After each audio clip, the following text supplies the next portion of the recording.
Greetings, YouTube. A huge shout out to Mr. Chris Raposo. Sorry if I'm butchering your name. I was just attempting a live stream in Across the Pond, even though it did not go well because my OBS crashed. And he said there's a new Book 2 Act 1 beta test starting soon. Book 2? What the heck does that mean? I didn't know we were on Book 1. I didn't even know I could read. Maybe I can't. We'll see after this post. So Summoners, Act 6 may have just concluded, but we're ready to open the next book of the contest. So of course, Kabam is trying to keep those in-game players interested. They have to do that. This is so much of who spends the most on this game. You got to keep the lights on, especially during a pandemic. And on top of that, there needs to be something to look forward to, and we're in mid-April right now. So starting May 4th and running until May 11th, we will be testing the difficulty and experiences of Act 1 of Book 2 of the contest. So, I think logically everybody just assumed that it would be Act 7, right? But Book 2, maybe it's Book 2, Act 1, right? And that's kind of what this is. So no more Act 7. We're on a whole new book. We went from multiplication to calculus, apparently. A select group of summoners will receive a beta invite on April 20th and will have until April 24th to opt into the beta test. Please keep in mind this is an invite-only beta program, and we are not taking requests at this time to join or be admitted into the program, seeing as this is the next evolution of content in the contest. We are looking for very strong and experienced summoners. Well, there goes my application. While we understand that everybody will be eager to see what's coming for the future of the contest, it is important to remember that we are using the feedback of those that are involved in the test. As such, we will not be taking feedback on the potential changes in any channels, which I guess means YouTube channels, and they do have content creators, of course. So it's logical that Dork Lessons, Brian Grant, Legacy, hell, maybe even my Battle Room bestie Katie Candy will be involved. These summoners invited to opt-in will have until April 24th at 11 a.m. Pacific time to create a forum account using the same Kabam ID email address as their in-game account. If you have not created your account by this time, you will not be able to join the beta forums. You will still be able to submit your feedback through the survey that is provided during the beta test.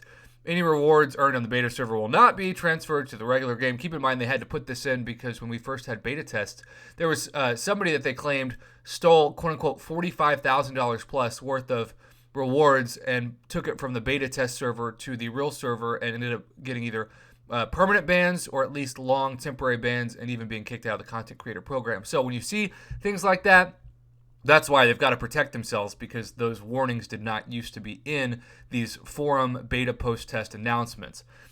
Okay, so additionally, the private beta forum will not be available until the beta test begins. So that's probably good to keep the servers down. I don't know how that's going to work with incursions now being permanent. And then also every time there's like 2 or 3 servers going at once, it just seems like maintenance is pretty easy to tick in terms of emergency settings, and that is, of course, not ideal at all. So, Act 6 is concluded. We thought we'd see Act 7, but that whole book of Act 1 through 6 is closed. We're going to do a new Act 1 of a new book, and I'm sure there are going to be a lot of discussions regarding the logical progression of the game. Why did we see the biggest pro player move in the last year of Glory Store inclusions to make Tier 5 basic Catalyst fragments and Tier 2 Alpha Catalyst fragments, at least for those of you uncollected and above, so much cheaper? Was Kabam just trying to be nice? No.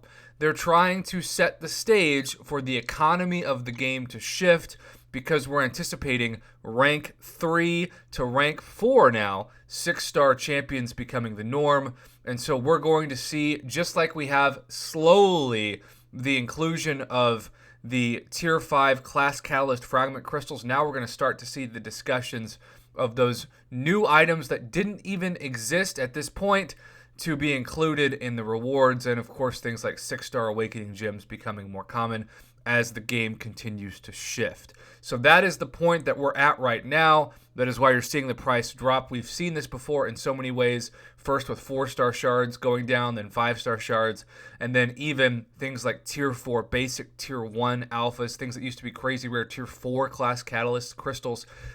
That's why whenever you see the price drop of something, they're about to introduce something new. that's going to push the in-gamers even further. So this is a natural progression of this announcement. Thanks again to Chris for passing this along.